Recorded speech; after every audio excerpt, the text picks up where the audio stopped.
Plant tissues क्या हैं? What are plant tissues? Tissues तो आपको बता दिया मैंने पहले ही कि एक जैसे सेल मिलकर कोई काम करें तो उन्हें हम टिश्यूज़ कहते हैं। एज सेम इन एनिमल्स, जानवरों की तरह ही plant cell are grouped into tissue with characteristic functions such as photosynthesis, transport. तो वो मिलकर काम करते हैं फोटोसिंथेसिस का या ट्रांसपोर्ट का। There are two major category, दो दर्जे हैं, दो ग्रुप्स हैं प्लांट टिश्यूज़ के। एक है मेरिस्टेमेटिक और दूसरे हैं permanent tissue. Meristematic cells are capable of cell division. Meristematic cell वो हैं जिनमें ये सलाहियत होती है कि वो अपने डिवीजन कर सकें, सेल को तोड़ फोड़ सकें। Permanent tissue mature cells are incapable of cell division. इनमें ये सलाहियत नहीं है कि ये अपने आपको सेल डिवीजन के मरहले में ला सके। Permanent tissue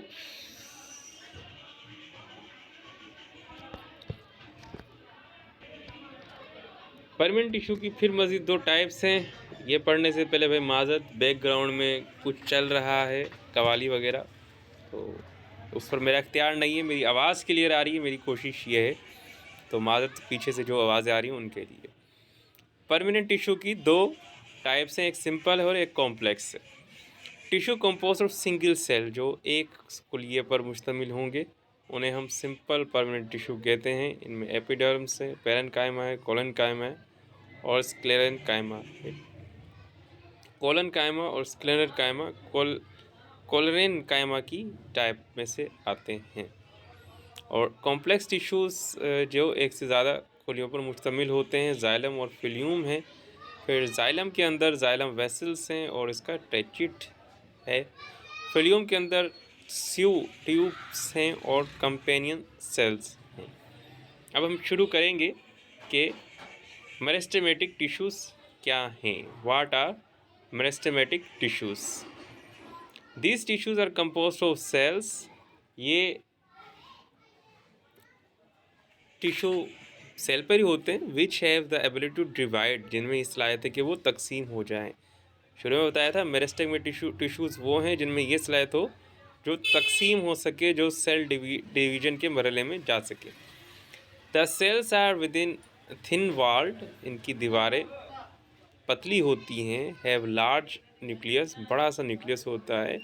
and number of small vacuoles, और बहुत छोटे छोटे वैक्यूल्स होते हैं। Usually they do not have intercellular space, इनके अंदर इंटरसेल्युलर स्पेस नहीं होता। So the cell arrange compactly, यानी कि सेलों के दरमियान ज़्यादा फासला नहीं होता, ये काफ़ी घुसे हुए होते हैं एक दूसरे में। टू टाइप्स हैं मेरिस्टेमेटिक टिश्यूज़ की, एक है एपिकल मेरिस्टेमेट्स टिश्यूज़ और दूसरी है lateral meristematic. Apical are present at the apices of roots and stems.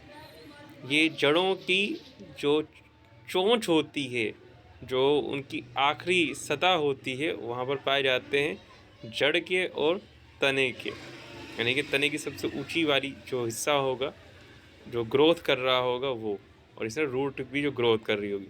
According to their position they are apical meristematics. Position की वजह से इन्हें एपिकल मेरिस्टेमेटिक कहा जाता है। Stem and root increase in length by a division of cells of this tissues. जड़ें और शाखें, तना इसलिए बढ़ता है क्योंकि ये वाले सेल अपने आप को डिवाइड करते रहते हैं। This type of growth is called primary growth, और इस तरह की जो ग्रोथ है वो प्राइमरी ग्रोथ कहलाती है। यानी कि प्राइमरी ग्रोथ वो है जो एपिकल मेरिस्टेमेटिक टिश्यूज़ की वजह से हो। Lateral meristematic are located on the lateral side of roots and shoot by dividing, यानी कि लिटरल साइड रूट और शूट की जो होगी उससे, यानी कि एपिकल से पहले वाली जो साइड है, यानी कि पिक से पहले वाली जो साइड है, शुरुआत से पहले वाली जो साइड है, वो सेल जब डिवाइड होंगे और वो प्रांत पौधे को ग्रोथ देंगे तो ये कहलाएगी secondary growth. By dividing they are responsible for increase in growth of plant parts.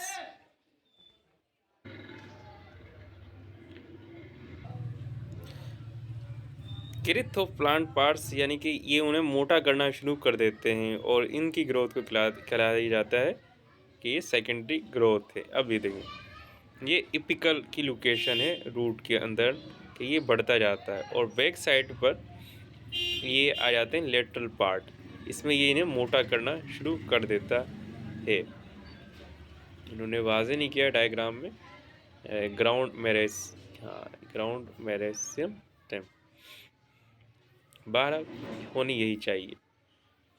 आगे चलते हैं, अब परमानेंट टिश्यू है, इसे अगली वीडियो में डिस्कस करते हैं।